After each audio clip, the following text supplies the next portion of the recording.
They thought I'd just keep soaking it up, quiet, polite, the good neighbor, who wouldn't make a fuss while their stormwater turned my backyard into a swamp.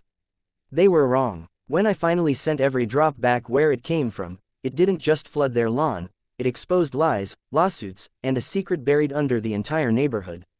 If you love stories where patience turns into payback and karma hits with interest, hit subscribe now because this one only gets wilder from here. The first time their floodwater spilled into my yard, I told myself it was an accident, one of those things that happens when you live downhill and the rain comes hard and fast, so I grabbed a shovel, dug a shallow trench to guide the water away from my patio, and didn't say a word, but then it happened again, and again, and again, until every heavy rain turned my backyard into a shallow lake while their side remained perfectly dry, and that's when I started paying attention to the way their new white PVC pipe jutted from the corner of their brick wall, angled just slightly, precisely, toward my property line like a loaded finger pointing blame at gravity. I tried knocking on their door the second week it happened, calm and reasonable, and Mr.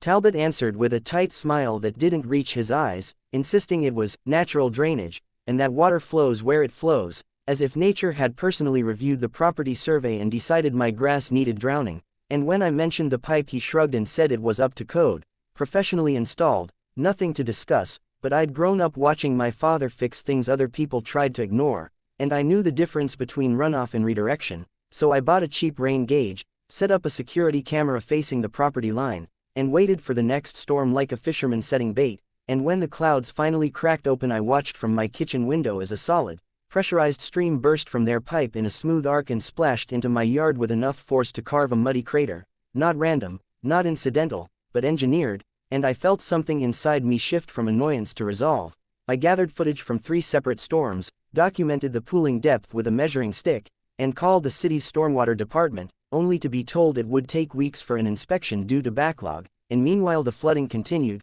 killing patches of my lawn and creeping closer to my foundation. So I approached the Talbots one more time, this time with printed photos in hand, and Mrs.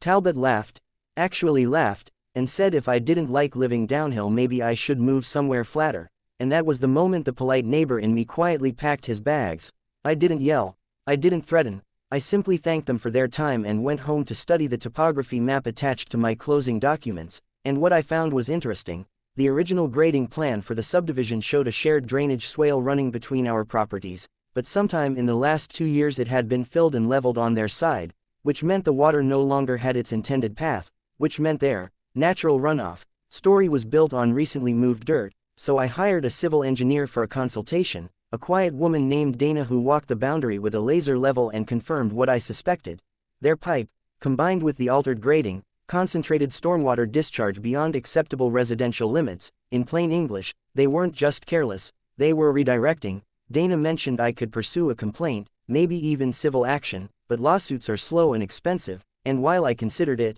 another storm rolled in, heavier than any before.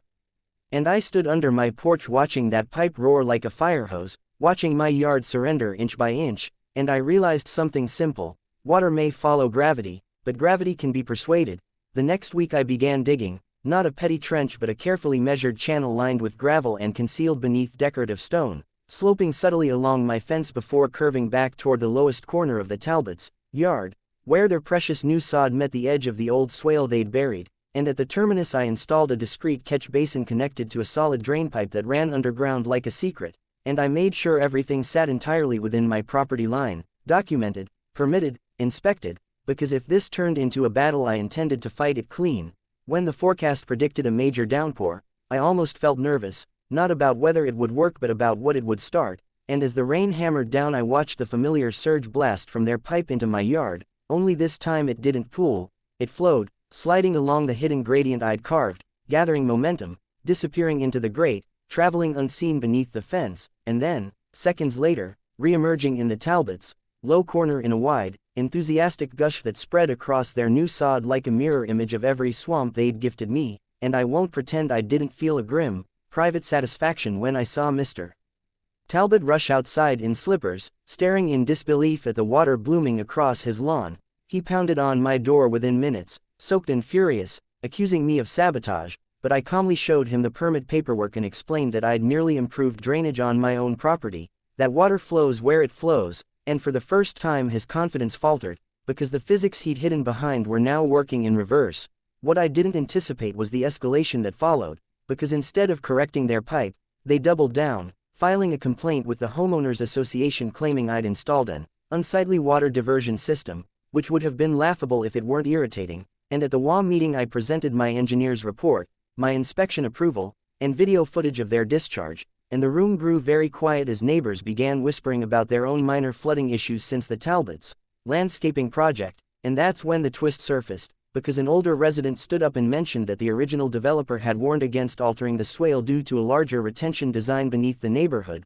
something about a buried culvert system that balanced runoff across multiple lots, and suddenly this wasn't just about 2 yards and a petty feud. Curiosity turned into investigation, and within weeks the city finally conducted a formal review, uncovering that during their patio expansion the Talbots had not only filled the swale but inadvertently blocked a segment of the shared drainage easement, increasing pressure across the entire block, and the potential fines dwarfed any landscaping bill they'd tried to avoid by redirecting water onto me. And as inspectors marked spray paint lines across their lawn I realized karma doesn't always arrive with thunder, it sometimes comes with clipboards. The WA withdrew their complaint, neighbors quietly thanked me for forcing the issue, and the Talbots, facing mandatory corrective construction, approached me with a different tone entirely, asking if we could work something out, but by then I wasn't interested in revenge, only resolution, so I agreed to cap my return line once the original swale was restored and their discharge pipe redirected into a proper underground tie-in, which the city